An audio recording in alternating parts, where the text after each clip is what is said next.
Hello to those of you in YouTube land, be it in Europe, the US, Liberia, or Africa as a whole.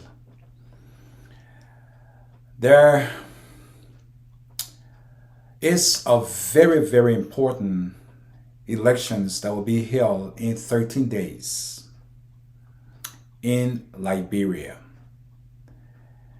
And as I've always said, it is very crucial for Liberia at this time.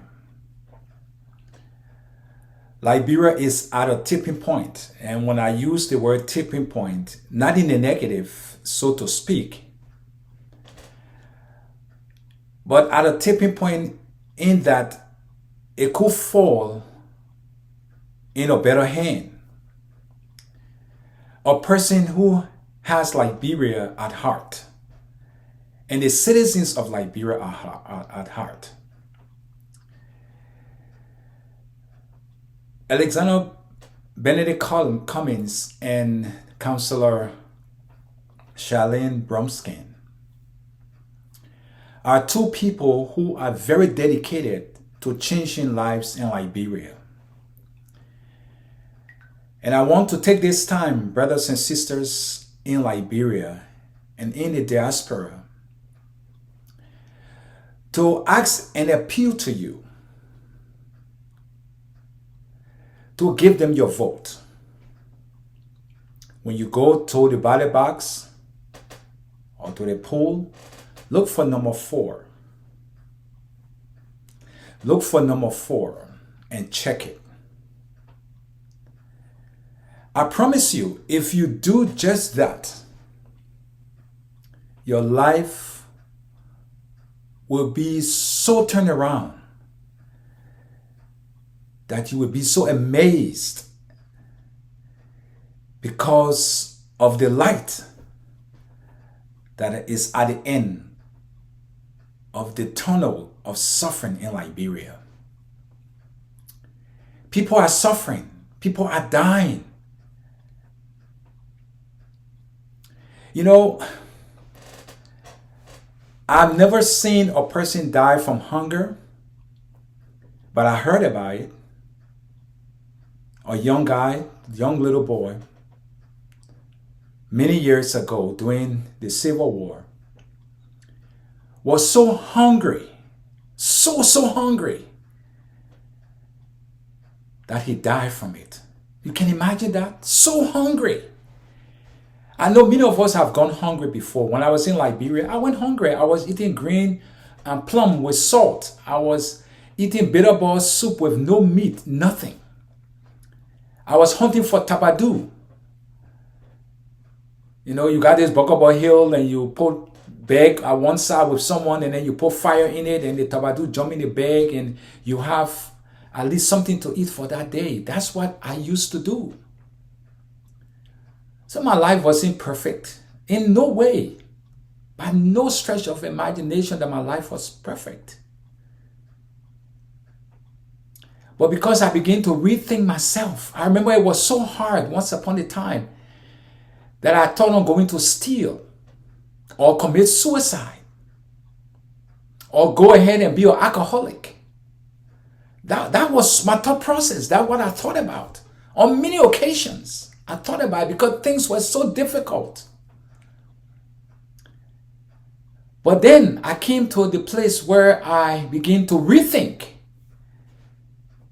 And I am telling you this story because Liberians, I want you to rethink your position today. If you decide to vote for CDC or UP, I want you to step back and rethink your position. That's why I'm telling you this little story. And it's a true story. That was my thought process, to commit suicide, steal, be an alcoholic, or whatever I could do to get myself out of the stress and the distress and the suffering that I've encountered. But I decided that if I do these things, it only make it worse for myself. God did not tell us to commit suicide.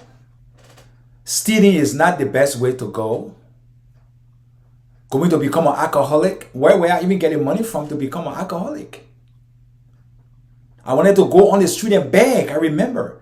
Because I looked for a job in Monrovia and I couldn't find it. My shoes had eaten up on the side that I was called when I'm walking. I had by force bow-legged. You know bow-legged? Where your foot is on, is bent, is crippled because of the shoes that you was wearing or you wore.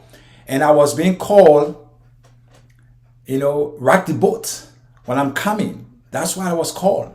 Or rock the boat is coming because my shoes were laying on the side. But when I thought about all of these things, what people said about me and said to me and what I went through in life, I began and I thought to myself, I must change this attitude, this thought process, and do something with my life. Make it better for myself. Strive towards it, whether hunger or not. And I applied to the police to join the police force in Monrovia. I went to the police academy and I graduated with honor. I was the vice president of the police academy. And I became a special task force officer. Brothers and sisters, why am I telling you this story? I could have done all those things that I said I wanted to do. But why did I decide that I had to step up? I have to, you see, they say those that fall and don't get up, you become a victim. But if you fall and you get up and wipe your behind and you keep moving, you become a victor. We need to stand up for our rights and to prove that we are able, beyond all else, to make our lives better. To make our lives better, Liberians. Don't give in and don't give up. You can give in or give up if you have given, you feel that the case in Liberia is hopeless. But you know what? There are shining stars that are hanging over Liberia, and it's only you who can experience those shining stars if you only make the right choice of voting in Alexander Benedict Cummings and Councillor Charlene Bromskin. Life will become completely different. You heard the 100 days project, what they would do in the first 100 days of their administration. Monrovia going to be clean. All those filth going to be taken away. Isn't that a beautiful thing to have a clean and beautiful city? $20 million set aside just to give to those who want to do business. Small and micro businesses to help you. Market women, listen, hear me. I know sometimes you're so tired you leave your house early in the morning. Maybe you see your children out the door to school and you go and sit at the market all day. Flies everywhere because of the garbages that is just consuming our city, Monrovia, the capital city of Liberia. You sit there for hours and make hardly nothing. Maybe you only make little thing to go home, take little food home for the kids when they come from school. Because I remember there were days I came from school and there was no food in the house. I don't know if you have experienced it, but I experienced it. And when you go to school all day and you get home and there is no food to eat, you can imagine. I remember I was, living with some people and they traveled out of Liberia and I was left there to fend almost on my own. And I was stopping with this lady who was the cook for the mission school that I was attending. At night, they usually cook late at night. At night, I would be so hungry and I would lie on the bench. And one eye is closed, one eye is open. Each time when a pen or a pot passes by, I always look at it with one eye just to see if there's something that I could eat. Maybe somebody was gracious enough to give me something to eat. But unfortunately, it never came. I went through my difficulties in Liberia. And I know some of you go through difficulties even worse than mine. But I'm only saying this and doing what I'm doing is to help you to be strong and continue to push, press in. Because if you give the right people the chance to make your life different, it will be different. It will be different. My life has changed dramatically. I'm a different man. My attitude is different. My thought process are different. I look different. Everything about me is different. Where I sleep, the cars that I drive, I am completely a different man. And you can do the same. You can be completely different from where you are. You don't have to live in the slump. You don't have to live in Zingran homes. You don't have to live in houses where fire gushes and burn everything and kill people. I was just listening recently to Councillor Charlene Bromskin concerning the fire that took place in Monrovia recently and killed 5 members of her family. And only 2 of their sons survived. Why should you encounter such things? Why should you go through such difficulties and suffering, my people, Liberians? I love you because I went through it like you. I know what I'm talking about. I'm not just saying it because I'm sitting in America and eating hamburger. I went through difficult time. There were days I walked from City Hall to Freeport to go and beg for 25 cents, to beg for 50 cents because I had a son. And I couldn't find a job. And I thought I had friends that I could depend on, that I could beg and plead with to give me something to eat. Some little 50, 25 cents. And then I would walk from Freeport back to City Hall to be able to give my girlfriend 50 cents to buy something for our son to eat. There was a young lady. We went to school together at Hillwood Mission School on the old road. I've forgotten her name, but she was so kind to me. Very kind to my girlfriend, my son, and I. She used to give us sometimes $1. And we're so grateful. So grateful. And if you're listening to me, young lady, you know what who I'm talking about. You went to Hillwood School with me and you live behind City Hall. In Omen Mitchell's house. That's where you lived. And you were very kind to us. And I want to say in the public manner, thank you. Because there were days we didn't have and you came and give something to us and were able to find something to eat. Those days were hard. They were difficult. And I know some of you are going through worse than what I went through. So I want to beg you. I want to hold your foot. I want to prostrate before you to say, vote your conscience. Vote the right person in power. Don't vote those who have already tried and failed us. Joseph Boyka was there, 12 years as vice president, in a room with the president. He was the first in and the last to leave. He was there and helped to make decisions that affected Liberians. And you all never got anything. George Weah came in for 6 years and we see what we're going through today. What Liberians are struggling with. The city of Monrovia is filthy. And those things bring health problems. The hospitals don't have medication. He claimed to have built so many hospitals. But where are the medication? Where are the professionals? People are dying from pregnancy, minor illnesses. Do you want to repeat what is happening in Liberia? Why don't you give someone else the chance who is able to make a difference in your life? We're going to listen to Councillor Charlene Bromskin when she was interviewed. And I want you to listen to her keenly because she's a very smart woman. She loves Liberia just like Cummins, Mr. Cummins. They care about you. And she is on your side. So I want you to listen to her. And definitely you will know the aim and aspiration for Liberia. Subscribers, thank you for subscribing. Thank you for returning.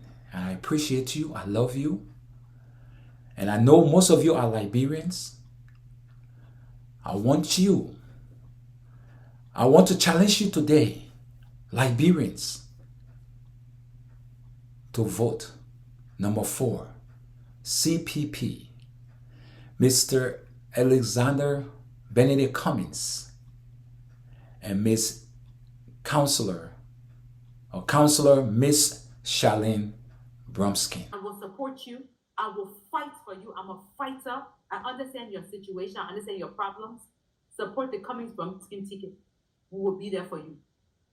When we begin to minimize the importance of political parties and political leaders and begin to truly empower the individual, who begin to stop their big man mentality, their chief, boss man, leader, Omar, and begin to empower the teachers, the police officers, the nurses. When we begin to go back to our old values of giving our elders the respect and the deference, that's how we begin to reconcile. When it comes to tribal politics, when I was named the Vice Senator Bearer, as soon as I was named Vice Senator Bearer, I will be very open about this. The Unity Party and their people, they began the age-old rhetoric and vitriolic and divisive language of tribalism. And I'm sorry to call Unity Party out, but and it may not have been Jeremiah Kuhn, it may not have been Ambassador Boyka, but the people around him, all of their pundits on social media, the people who support, and I don't want to call the show's name, but you know the show's name. They divided our country. The rhetoric became so bad. Congorish, Manokio. And I was on closing arguments, and I remember saying to them and condemning their actions and reminded Liberians that women had their stomach cut. 9-month pregnant women, 9-month belly cut because of tribal things. And some of these people from around that group, that party, was bringing it back. Mr. Cummings and I never spoke about tribalism.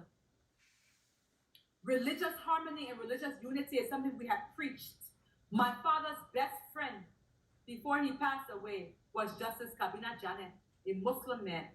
My father, who was a born-again Christian, always told me how he has such respect for Muslims because of their devotion to their religion.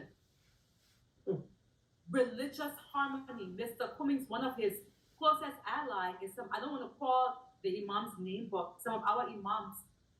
The Cummings Brumskin administration will ensure religious harmony. So there are so many ways. I think what besides political divide, besides tribal divide, besides religious divide, I think what we need to really focus on is our generation of young people. The most profound questions I've ever been asked.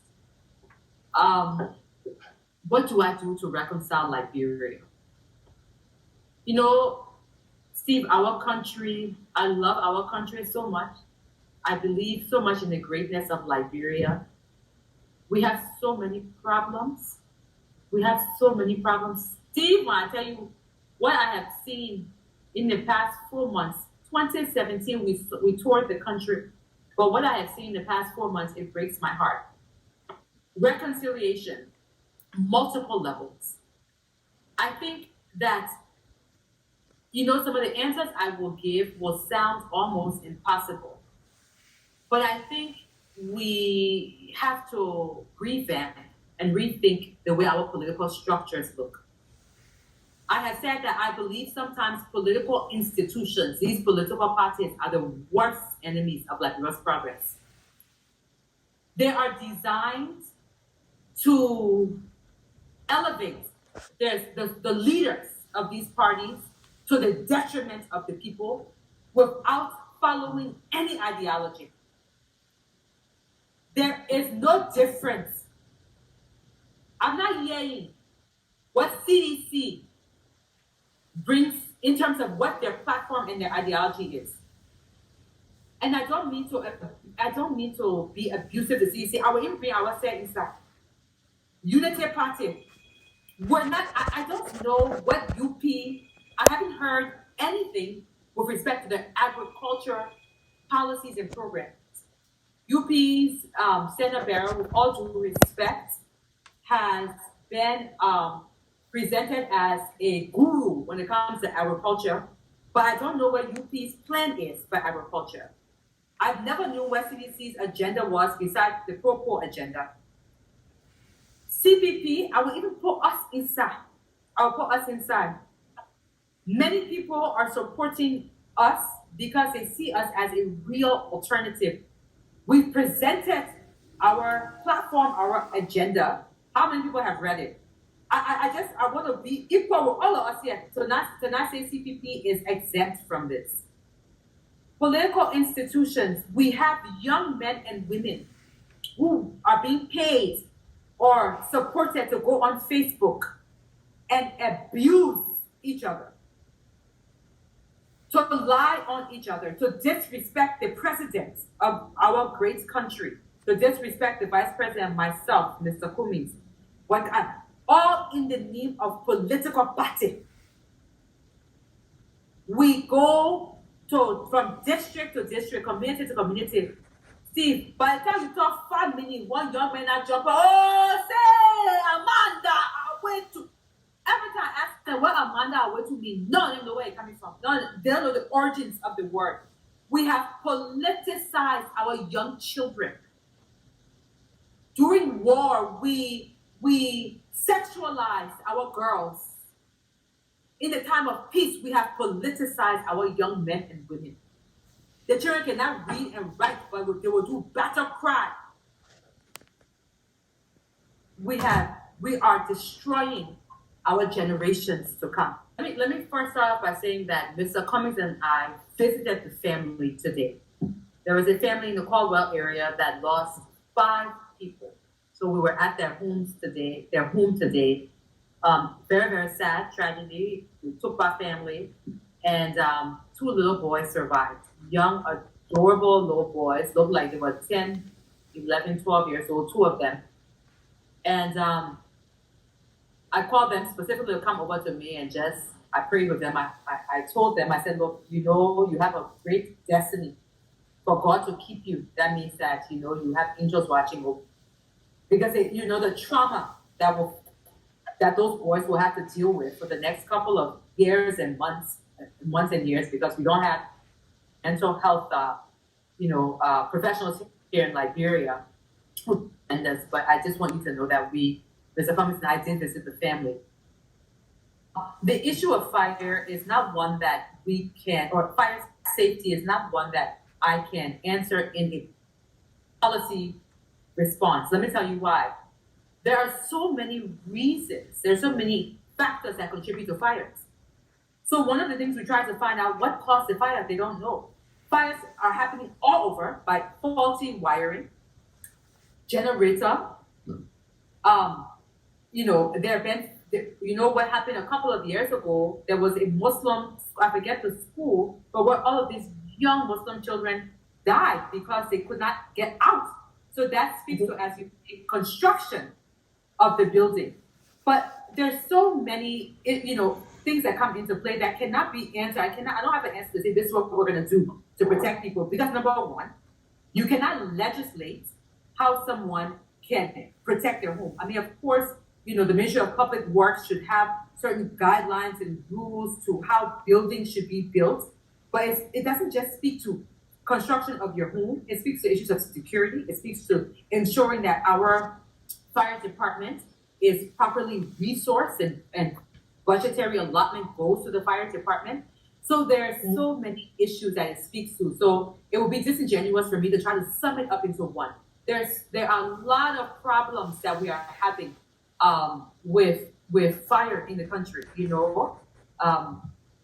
It's layered, it's leveled, because when you even talk about most of these things are caused by electrical wiring, faulty.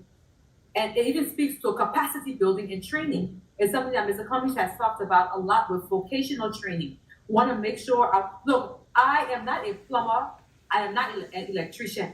But when some of the plumbers and electricians come to my house, I feel like now I can be teaching them how to do some basic things, right? Because they're just common sense things. I'm like, no, Papa. They're not the reason that our water not running. Or they're not the reason my, what is it called, man? The fuse box. It's like they be going off. That here is not correct. So, but this speaks to capacity building and training. When we begin to properly train our electricians how to wire homes, then we reduce safety, we reduce fire hazard. So it's a multi-level thing, but it speaks to, let me sum it up, it speaks to how our people are trained. It speaks to ensuring proper budgetary allotment to our fire department. It's make sure that we want to also make sure that our hospitals and clinics can treat burn victims and all of these sorts of things. So it's a very layered answer. People see me, people think I've gotten to where I've gotten because of my father, because of whatever reason, but God first. Nobody works harder than me. My law firm is booming because I do sleepless nights. I work hard for my clients. I do the Supreme Court bar exam because I study hard. I am working in Bassa the way I think nobody not working in Bassa before. Y'all people, y'all CPP people here, y'all gave me less than 4 months to turn over Bassa. Let me explain something to y'all. My father has not been in Bassa politics since 2018. George Weah was inaugurated January 2018. My father passed away 2019. Liberty Party Jack Russell was not in Bassa. Bassa had actually, I wanted to get it here, let me break it down for you. Bassa had actually tilted a little bit towards CDC, surprisingly. 2017, Bosenga Finlay brought in George Weah strong into Grand Bassa. 2020, that's one thing Bosenga did. We have 4 people rally around Nyambli, 4 political parties rally around Nyambli, and Bosenga still brought in CDC strong. And Nyambli won only about 2,000 votes. CDC has been strong. We will turn CDC, we're turning Bassa away from CDC, we're turning Bassa back to green. Bromsky has not been there. Liberty Party, I came in last year to push in Buchanan, and we did some good work in Buchanan. So it has not been an easy task, but I can tell you, I have worked in the District 1, District 2, that we've been pushing in there, that Mirakawa as CDC District, Buchanan, we're getting there. District 4, District 5, we're trying to push in. So I think we will do very well, very, very well in Grand Bassa County. Let me say that. And I am working hard, but it's not easy. I like to be very practical. No one should think it's a walk in the park. My father has been out of that county, but we're pushing, and we'll do everything we can to deliver Grand Bassa County to CPP. I want everyone listening to know that I'm not trying to praise myself, but I'm the hardest working woman in politics. I heard that. We have received great work, and I've said to you, I do not believe CDC is going to go in the runoff, because the people do not, the message is clear, they want change.